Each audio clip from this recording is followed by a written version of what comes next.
Meditation कर।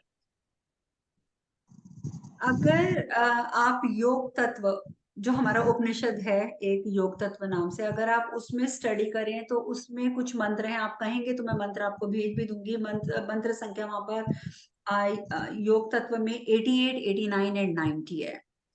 ठीक है, अगर मंत्र आपको चाहिए होगा तो मैं भेज दूंगी। इसमें भगवान शिव ने जो बताया है हमारे स्वाधिष्ठान चक्र के लिए, हमारे सैक्रल चक्र के लिए। सैक्रल चक्र की बात मैं इसलिए कर रही हूँ because we are talking about water element. ठीक है, अगर जल तत्व कितना है हमारी बॉडी में? 72%। ठीक है, अगर वो 72% इम्बैलेंस्ड होगा तो नेचुरली हम लोगों की हर चीज इम्बैलेंस रहेगी। तो इतना ज्यादा जो जल तत्व है उसके लिए वो कहते हैं कि शरीर, बेसिकली वो कहते हैं कि शरीर और ये पूरा यूनिवर्स जो है 5 एलिमेंट से बना है, जिसमें से water element is the most most most important element. वैसे तो पांचों एलिमेंट हैं, और वाटर एलिमेंट माना जाता है घुटनों से लेकर हमारे गुदा द्वार तक इसका प्रवाह ज्यादा होता है। यानी कि जो फ्लो होता है पानी का घुटनों से शुरू होता है और घुटनों से ऊपर चढ़ते हुए हमारे गुदा द्वार तक यानी कि एनस तक वो जाता है, उसका प्रभाव ज्यादा रहता है। और इतने क्षेत्र को बेसिकली जल तत्व का गढ़ कहा जाता है, कि जल तत्व ज्यादा यहाँ पर हमें प्राप्त होता है। दूसरा, ये इतना पार्ट हमारा कंप्लीटली जल तत्व के अधीन रहता है। और इसके अलावा इसमें एक श्लोक जो है 88, उसमें ये भी कहा गया है कि इस जल तत्व के ऊपर अगर किसी का अधिकार है, किसी का स्वामित्व है मेन, तो वो है नारायण भगवान का, यानी भगवान विष्णु का। भगवान विष्णु का आधार जो माना जाता है वो हमारे सैक्रल चक्र में माना जाता है। और जब हम पूरा अपने आप को मेडिटेटिव स्टेट में ले जाकर उस पार्ट में, हमारा जो लोअर एब्डोमिनल है, पेट का नीचे वाला हिस्सा जो है, नाभि से नीचे का हिस्सा, उस हिस्से पर ध्यान केंद्रित करते हैं। और उसमें उस मंत्र में ये तक लिखा है कि पीले वस्त्र धारण किए नारायण वहां पर उपस्थित हैं। और अगर आप वायु तत्व को जोड़ते हुए, आपको ये सब लिखने की जरूरत नहीं है, मैं रिकॉर्डिंग भी दे दूंगी, आप तसल्ली से सुन लीजिएगा। ठीक है, तो उसमें ये उन्होंने साफ बोला है कि आप नारायण भगवान का पीतांबर पहने हुए, पीले वस्त्र पहने हुए भगवान नारायण का आप ध्यान करते हैं उस स्थान पर, यानी कि लोअर एब्डोमिनल में। और आप वायु तत्व को उसमें मिला देते हैं, यानी कि प्राणायाम साथ उसके जोड़ लेते हैं। तो क्या होता है कि हमारा जो जल तत्व है वो बैलेंस्ड हो जाता है। जितना हमें जल तत्व की आवश्यकता है, दैट मीन्स अगर हमें 72% चाहिए तो वो वहां पर बैलेंस्ड हो जाता है।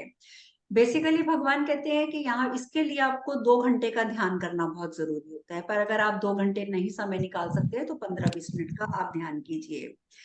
लेकिन कहते हैं कि जो 2 घंटे का ध्यान करता है उसके सभी पाप नष्ट हो जाते हैं। जो 2 घंटे का ध्यान करता है उसके सभी पाप नष्ट हो जाते हैं। जल से भय नहीं रहता। जल से भय किसको कहते हैं? यानी कि हम कहीं बहुत तेज पानी का फ्लो देखते हैं तो हमें लगता है कि कहीं हम डूब ना जाएं। तो बेसिकली कहते हैं कि इस 2 घंटे के ध्यान में हमारे पाप नष्ट होते हैं, हमें जल का कोई भय नहीं रहता, और जल से हमारी मृत्यु नहीं होती। और हमारा जो शरीर है वो दोष मुक्त हो जाता है। शरीर दोष मुक्त होने का अर्थ हुआ कि आपकी सभी बीमारियों का अंत हो जाता है। शरीर में तो बीमारियां होती है ना, तो कहते हैं कि इस तरीके से शरीर में आपका शरीर जो है दोष मुक्त हो जाता है। जल ग्रह के स्वामी कौन है? एक चंद्र और एक शुक्र। ठीक है, यानी कि अगर आप सोमवार को जल ध्यान करते हैं तो बहुत अच्छा दिन है। अगर आप शुक्रवार को करते हैं, क्योंकि दोनों स्वामी हैं, चंद्रदेव भी और शुक्रदेव भी, तो आपको ये चीज बहुत ज्यादा अच्छा वो देती है। दूसरा, जल तत्व का अधिकार हमारे शरीर के ब्लड फ्लो पे होता है। अगर आपका जल तत्व इम्बैलेंस रहेगा तो आपके शरीर में ब्लड रिलेटेड बहुत सारी बीमारियां होंगी। और ब्लड रिलेटेड बीमारियों में सबसे पहली बीमारी आप जानते हैं कि वो हार्ट अटैक होती है। क्यों? क्योंकि जब हमारा हमारा हृदय के अंदर, हार्ट के अंदर पंप है जो ब्लड को फ्लो कर रहा है, पंप करके सारे शरीर में पहुंचा रहा है। जैसे ही जल तत्व कम होगा तो जो हमारा ब्लड का फ्लो है वो संकुचित हो जाएगा, संकुचन शुरू हो जाएगा उसके अंदर। उसी से हमें हार्ट अटैक भी होगा और हमें नसों की बीमारियां और शरीर में दर्द जो होता है, ये सब चीजें हमारी शुरू हो जाएंगी।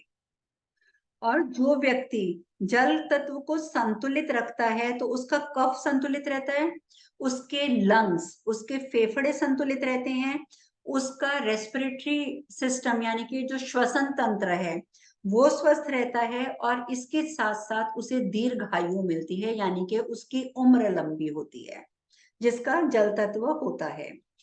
और इसके लिए जो सबसे उन्होंने इजी उपाय इस पुस्तक में लिखा है योग तत्व में, उसमें उन्होंने ये बताया है कि एक तो जो आप सुबह उषा पान करते हैं, यानी कि सुबह जब आप उठकर जल को पीते हैं, ठीक है, तो वो आपके लिए बेस्ट है। लेकिन जल को पीने का मतलब ये नहीं है आप उठे नींद में है, ग्लास में पानी भरा और गुड़ गड़ गड़ गड़ पी ले। No, this is not the right way. वो कहते हैं जब तक आप अपने अंदर ग्रेटिट्यूड की भावना नहीं लाएंगे जल के टूवर्ड्स, यानी कि पानी को, जब तक आप धन्यवाद नहीं करेंगे, जब तक उसके अंदर इंटेंशंस नहीं डालेंगे, तब तक वो जल उतना फायदा नहीं करेगा जितना आपको जरूरत है।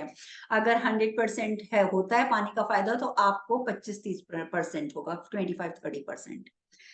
तो इसके लिए जो इंटेंशन पुट करनी है, तो उसमें क्या होता है कि उसके अंदर इमोशंस डालने पड़ते हैं और थैंकफुल होना पड़ता है। यानी कि जब आप पानी को पकड़ो पीने के लिए, तो आपको अपने आप को ये याद कराना है कि जैसे बड़े बड़े डैम्स बने होते हैं, वहां पे पानी कितने फ्लो के साथ फेंकते हैं, उसमें से बिजली बनती है, उसी बिजली से आपका घर रोशन होता है। तो वही जल तत्व आप अपने शरीर में ग्रहण कर रहे हैं, और इसीलिए वो जल तत्व ऊर्जा से परिपूर्ण है, यानी उसमें लॉट्स ऑफ एनर्जी है। इस तरीके के इंटेंशंस डालकर जब आप पानी पिएंगे, आप बोलेंगे कि इस जल तत्व में इतनी क्षमता है कि वो मेरे को दीर्घायु बना सकता है, मेरी सभी बीमारियों को खत्म कर सकता है, मैं इस जल को ग्रहण कर रही हूँ, और मैं इस जल के लिए बहुत बहुत आभारी हूँ। अपना ग्रेटिट्यूड, अपना थैंकफुलनेस आप उसको दिखाएंगे। उसके बाद जब आप पिएंगे उस जल को, तो आप देखेंगे कि उसका फायदा आपको खुद नजर आएगा कि वो जल आपके ऊपर कितना असर कर रहा है। जल के देवता वरुण और इंद्र माने जाते हैं, ये तो आपको पता है। और जब भी पानी पियो तो ग्लास लेके जरूर बोलो कि ये ही वो जल है जो मेरे तन और मन दोनों को पोषित कर रहा है। आपको हर समय जल के प्रति, उसके टूवर्ड्स आपको थैंकफुल रहना है। तो ये मैंने आपको बेसिक चीजें बता दी हैं जल तत्व के बारे में, और ये चीजें आपको याद रख के पीनी है। और दूसरा, जब भी मौका मिले, आप किसी समुद्र के किनारे जाएं, नदी के किनारे जाएं, जहां पर पानी का फ्लो है, और या आपका घर में कोई फाउंटेन चल रहा है, घर में फवारे नहीं लगा लेते जो, या छोटे फवारे लाके लोग शो पीस के भी रखते हैं जिसमें पानी चलता रहता है, तो आप जब भी उसके पास बैठे तो वहां बैठकर आप अगर मेडिटेशन करेंगे, तो आप देखेंगे कि आपका सैक्रल चक्र बहुत जल्दी बैलेंस्ड होगा। और इसके साथ साथ आपके reproductive system, urinary system, bladders, जितने भी नीचे के पार्ट्स हैं, नाभि के नीचे के पार्ट, वो सब आपके बहुत हेल्दी हो जाएंगे, अगर आप पानी के साथ बैठकर, जहाँ पानी के फ्लो की आवाज आ रही है उसके साथ अगर आप करते हैं तो। ठीक है, तो जब भी मौका मिले नदी वदी पे जाने का, समुद्र के पास जाने का, वहां बैठ के थोड़ी देर मेडिटेशन जरूर कीजिए। राइट। तो ये चीजें आपको जल तत्व के लिए ध्यान रखनी है ताकि आप निरोगी रहें। तो अब हमारे पास अभी है 15 मिनट, 15 मिनट हम छोटी सी मेडिटेशन करते हैं। ठीक है, आप लोग बिल्कुल सीधे बैठेंगे, और आज मैं आपको करवाना तो चाहती थी ये वाली मुद्रा में, पर अब टाइम नहीं है। आप हाथ खोल के बैठ के करेंगे, ठीक है, वो हम नेक्स्ट वीक इसको एक बार और रिपीट करेंगे। आप बिल्कुल सीधे बैठ जाएंगे अब।